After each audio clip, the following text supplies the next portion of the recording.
안녕하십니까. 다시 돌아온 시간. 3시간만 투자하자. 전산세무 전산회계 합격. 이것만 꼭 보고 가자. 결산 정리사항 꼭 보고 가셔야 됩니다. 자, 오늘은 이제 이번 시간에는 두 번째 시간입니다. 자동 결산입니다. 전 시간에는 수동 결산을 했고요. 자동 결산은 우리 결산 자료 입력이라는 메뉴에서 여러분들이 넣게 되어 있습니다. 우리 자동 결산은 이제 요거는 이제 기말재고 크게 다섯 가지가 있습니다. 기말재고 자산에 대한 논리. 그 다음에 우리 또 볼 수 있는 게 여기 있는 것처럼 이렇게 다섯 개. 요 다섯 개. 대손충당금 설정, 퇴직급여 충당 부채 설정, 감가상각, 우리에 대한 유형무형. 자, 그 다음에 우리가 또 볼 수 있는 게 법인세 비용 계산까지 해서 요 다섯 가지를 제외한 나머지 거는 우리가 수동 결산이라고 보시면 되겠습니다. 그래서 요 자동 결산 다섯 개 우리가 어떻게 하는지 보도록 하겠습니다. 자, 이 다섯 개를 넣으면 결산 자료 입력에 우리가 이제 상단에 전표 추가키라는 게 있어요. 그럼 F3번키의 전표 추가키를 누르면 우리는 일반 전표에 자동으로 이게 결산 분계가 대체가 됩니다. 그게 이제 우리가 나오는 결차 결대로 나오시는 거예요. 12월 30일 일반 전표에 조회를 했을 경우에 자, 이렇게 자동으로 생성된다라는 거. 자, 우리 그럼 첫 번째 거가 이제 우리 결산 자료 입력은 이제 F3번 키 눌러야 되는 건데, 이제 우리가 여러분 문제에 나올 수 있는 게 재고자산 감모 손실이에요. 감모 손실은 수량의 차이가 생겼을 때 그 차이에 대해서 어떻게 처리할 거냐? 정상적 발생분이 있고, 우리가 얘기하는 비정상적 발생분이 있습니다. 정상적 발생분은 원가에 가산하시는 논리고요. 그다음 비정상적 발생분은 영업의 비용 처리하게 돼 있어요. 그래서 정상적 감모 손실은 우리가 이제 이건 자동으로 생성이 되기 때문에 여러분이 뭐 건들 이유는 없어요. 그래서 제공품, 먼지를 이런 식으로 결산 분계는 여러분이 직접 하진 않습니다. 그러나 비정상적 감모 손실은 우리가 요거 이제 분계를 해주셔야 돼요. 자, 요거는 영업의 비용으로 일반 전폐 12월 30일자로 반드시 넣는다. 요거 주의하셔야 되고요. 자, 그 다음에 이제 우리가 문제를 보시면 요새 이제 형태도 이런 문제들이 많이 나오세요. 그죠? 원재료가 이제 실사액이라는 건 내가 창고에 갔더니 정말 이 금액으로 환산한 금액이 돈의 가치로 그다음에 장부상에 기록한 금액하고 이렇게 차이가 났다. 그죠? 요 차이 난 금액이 정상적 감모 손실이냐 수량을 개수를 확인했는데 그럼 이게 우리는 영업이 비용 처리하기 때문에 일반 전표에 넣어야 되시는 거고요. 자, 우리 정상적 감모는 제품 같은 경우에는 우리는 어, 결산 처리 분계를 하지 않습니다. 이거 알아서 자동 분계해 주는 거라 여러분 신경 손을 안 대셔도 되는 거고요. 자, 그래서 비정상적 감모 손실은 여기 원재료 그죠? 요 차액만큼에 대한 거를 우리는 일반 전표에 재고자산 감모 손실 영업의 비용 처리하시고요. 적용 8번 타겟적으로 대체 반드시 넣으셔야 됩니다. 자, 그래서 정상적 분계는 안 하시는 거고요. 우리 이 결산 자료 입력이 이렇게 들어가 보시면 1월부터 12월 체크하셨으면 자, 우리 기말 재고에 여기에 넣을 때 들어가는 이제 각 칸마다 재고액을 찾으시면 돼요. 저는 이제 이렇게 줄였는데요. 여러분 이거보다 더 큰 화면이겠죠. 자, 그래서 기말 재고액에 항상 넣을 때는 실사 금액을 넣는다는 거. 실제 내가 확인한 금액을 넣는다고 생각을 하시면 됩니다. 그래서 장부상의 금액이 들어가시는 게 아니라요. 우리는 실사액이 들어갑니다. 그래서 여기 들어갈 금액은 850만 원이 되시는 거고요. 그다음에 여기 제공품도 우리 실사 금액이 들어가니까 300만 원이 되시는 거고 제품도 1200만 원. 자, 그리고 이제 요거 하나만 있었다 그러면 우리는 결산 분계를 하나만 이루어진 거니까 요 전표 추가키 반드시 누르셔야 됩니다. 뭐 한꺼번에 다 하시는 게 맞아요.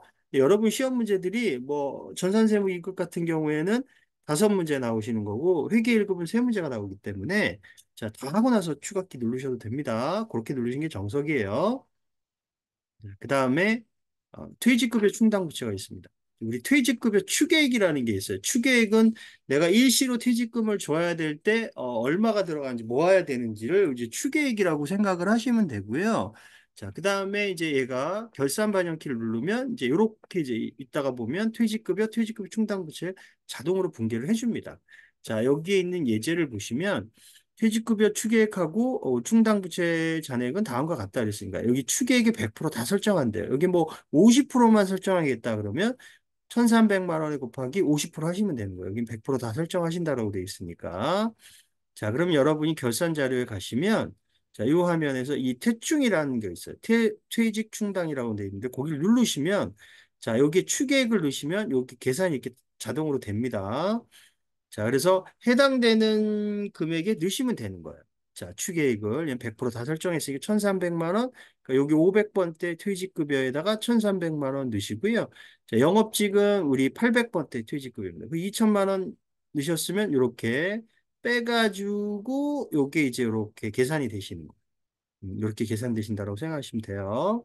자, 그래서 여기 300만 원 결산 반영키를 누르면 여기 300만 원, 500만 원 이렇게 자동으로 들어갑니다. 퇴직급여하고 퇴직급여 전입액 이렇게 넣으시면 되고요. 자, 이제 급수가 조금 올라가면 이런 식으로 낼 때가 있고요. 이제 급수가 뭐 올라가지 않던 이제 요거 추정액을 계산하는 게 아니라 요 금액이 그냥 나올 때도 있어요. 자, 그럴 때는 그걸 그냥 이 칸에다만 넣어주시면 돼요. 자, 여기는 이제 우리 제조원가 생산직에 근무하시는 분들의 퇴직급여, 요거는 이제 판매비, 본사나 뭐 이런 거 영업직 하시는 분들의 퇴직급여를 이렇게 직접 넣으셔도 된다라는 거예요.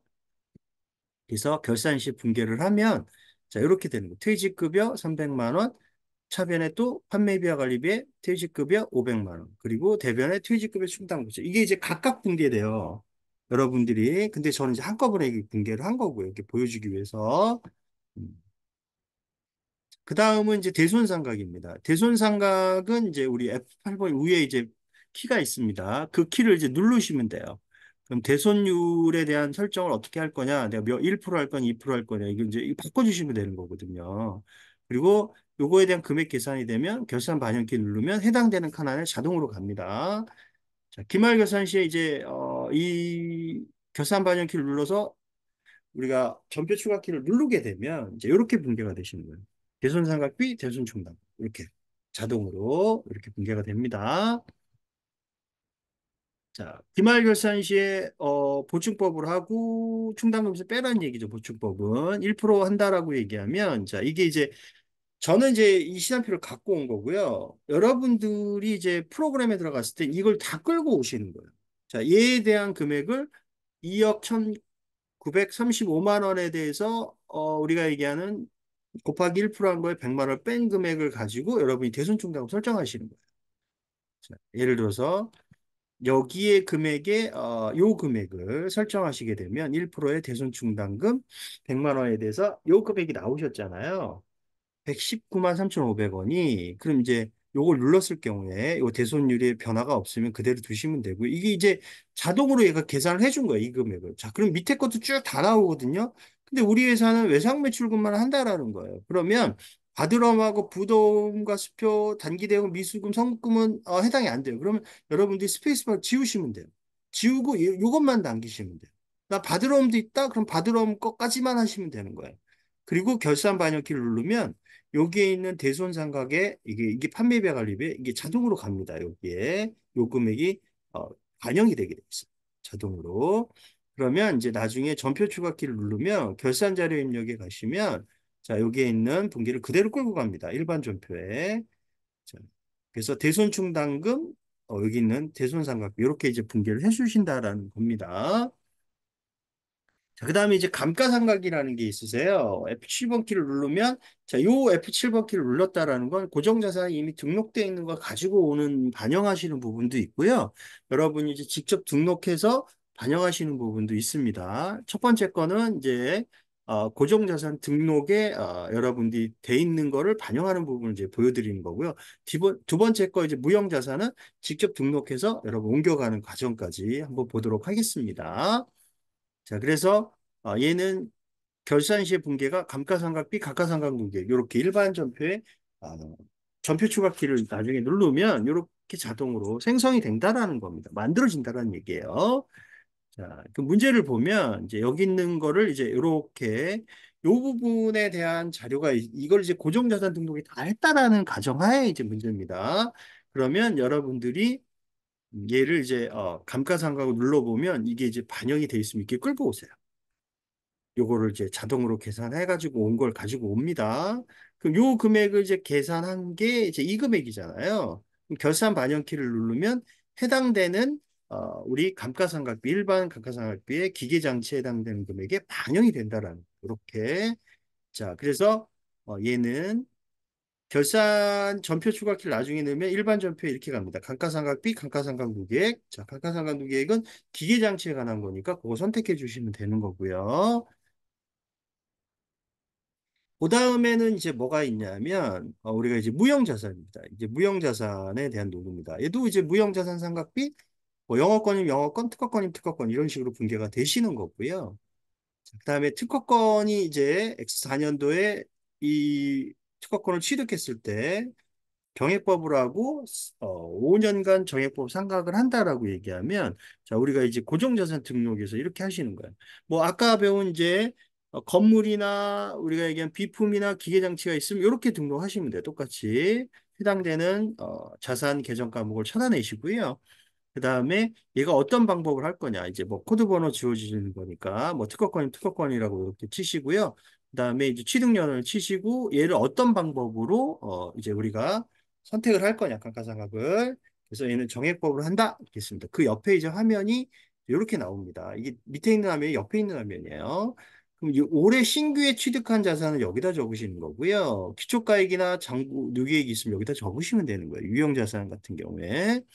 자, 그럼 내용 연수 체크하시고 그 다음에 범위가 나옵니다. 그럼 요 400만 원에 대해서 이번 연도에 청구를 하시겠다라는 거예요. 그 경비 구분에 우리는 500번하고 800번만 해당이 됩니다. 그래서 우리는 800번대로 보시는 거고요. 그럼 요 계산된 금액을 얘가 어디로 끌고 가냐면 이 결산 자리에 끌고 가요.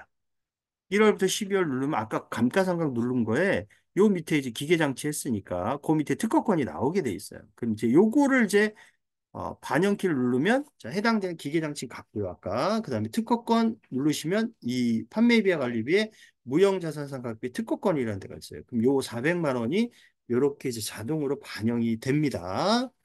이렇게 돼서요. 나중에 이제 기말결산 시에 이 금액은 아까 얘기한 대로 나눈 거 400만 원 이렇게 되신 거고요. 자, 결산 자료 분개를 하시면 차변에 뭐 무형자산 상각비, 대변에 뭐 영어권이면 영어권, 여기 이제 특허권이니까 특허권이라고 하시면 되고요. 자, 얘는 뭐 영어권이라고 적어놨는데 특허권이에요. 이렇게 보시면 되겠고요. 자, 이제 선납세금 정리하시는 거예요. 선납세금 정리는 일반 전표에 자동 분계됩니다. 얘가 자동 분계가 되고요. 법인세 비용에 선납세금이 있으면 먼저 정리하시고 나머지 거에 대한 거를 추가 계상이라 해서 미지급 세금이라고 처리를 합니다. 자, 우리가 이게 이제 결산 시에 이 문제가 나오시면 예를 들어서 총 내야 될 게 내년에 100만 원이라고 얘기하면 중간 예납액이 있다. 23만 1천 원이 합계시장액 시장표에 요 선납세금이 있는지를 일단 확인을 하고 들어오셔야 돼요. 그다음 확인을 한 게 이 금액이에요. 근데 이제 프로그램에 얘가 이게 잡혀 있어요. 23만 1천 원에 대해서 얘가 들어오게 돼 있습니다. 자, 그러면 여러분들이 선납세금을 먼저 여기다가 정리를 하셔야 돼요. 23만 1천 원에 대한 거를 정리를 하시고 그 다음에 나머지 거 추가 계상액이라고 넣습니다. 뺀 나머지 게 추가 계상이죠. 100만 원 중에. 이 100만 원 나중에 만들어져서 이게 100만 원이 되는 거예요. 그러니까 여기 100만 원이 나오면 여러분은 이 붕괴에 대한 부분이 자동 붕괴 형성이 맞았다라는 겁니다. 그래서 얘가 자 결산에 입력을 하시면 법인세 비용, 그 다음에 선납세금, 그 다음에 미지급세금 이렇게 정리가 돼서 여러분들이 자동 결산이 처리가 되시는 거예요. 자 이렇게 정리가 되신다라고 보시면 되겠습니다. 그래서 이 지금 자동 결산을 5개 다 배우셨어요. 그럼 이 5개에 대한 거를 여러분들이 한 번씩 해보셔야 돼요. 자동 결산이 5개 다 나오는 건 아니고요. 지금 이렇게 많이 배운 것 중에 회계 1급은 3문제. 자, 우리가 전산세무 2급부터는 5문제라고 보시면 됩니다. 이렇게 여러분들이 한번 해보시고 잘 익히시면 되겠습니다. 자, 그 다음에 이제 결산 순서가 있으세요. 자, 이 결산 순서는 우리가 수동 결산을 먼저 마감하셔야 돼요. 자, 그래서 뭐 우리가 얘기한 선급 비용이라든지 뭐 선수라든지 미수라든지 이런 거 있었잖아요. 단기 매매 증권 평가 이런 것들에 대한 수동 분계를 먼저 하시고 그리고 난 다음에 지금 하신 결산 자료 입력이 자동 결산하시는 거예요. 자동 결산에 그걸 다 넣으셨어요. 그 다음에 우리는 뭘 합니까? 자, 우리가 얘기하는 뭐 이런 거 퇴직급여나 뭐 대손 충당면 감가상각 이런 것도 있으셨잖아요. 이런 것들을 하시는 거고 얘를 이제 전표 추가키를 반드시 누르셔야 돼요. 그래야 일반 전표에 자동으로 결산 분계가 되시는 거니까요. 그 다음에 이제 우리가 제조회사의 모듈이니까 여기가 이제 출발점이 제조 원가 명세서부터입니다. 여러분 이제 회계 1급에서는 이 전기분 자료 맞힐 때 여기서부터 시작을 하셨잖아요. 대부분이 문제들이 제조회사니까 여기서부터 출발하셔요. 자, 그래서 단기 제품 제조 원가를 확인합니다. 그 다음에 여러분들이 손익계산서에 이게 갑니다. 어디에? 매출 원가에 반영이 돼요. 단기 제품 제조 원가를 확인하셔야 되는 거고. 자, 손익계산서에 이제 마지막에 확인할 게 단기순이익이잖아요. 단기순이익은 다시 어디로 갑니까? 우리가 얘기한 이익잉여금 처분계산서에 가시는 거예요. 자, 이익잉여금 처분계산서에 넘어온 단기순이익하고 미처분 이익잉여금을 확인하시는 거예요. 그리고 나서 이제 우리가 회계적으로 프로그램상의 전표 추가키를 누릅니다. 그래서 이익잉여금 대체분계가 이루어지셔야 되는 거고요. 자, 그 다음에 이제 마지막에 가는 게 재무상태표예요. 자, 그래서 미처분 이익잉여금이 얼마인지를 확인하시면 됩니다. 그래서 저는 이거를 제 손이 이상해요 라고 했습니다. 그죠? 제 손이 이상해요. 이 순서대로 가셔야 돼요. 그래야지만 여러분들이 여기 이제 결산에 완벽한 순서가 프로그램에서 마감이 된다라고 생각을 하시면 되겠습니다. 제 손이 상해요. 여러분들 수고 많이 하셨습니다. 결산 분계는 꼭 다 맞으시기를 부탁드립니다. 구독, 좋아요, 알림 설정 부탁드려요. 감사합니다.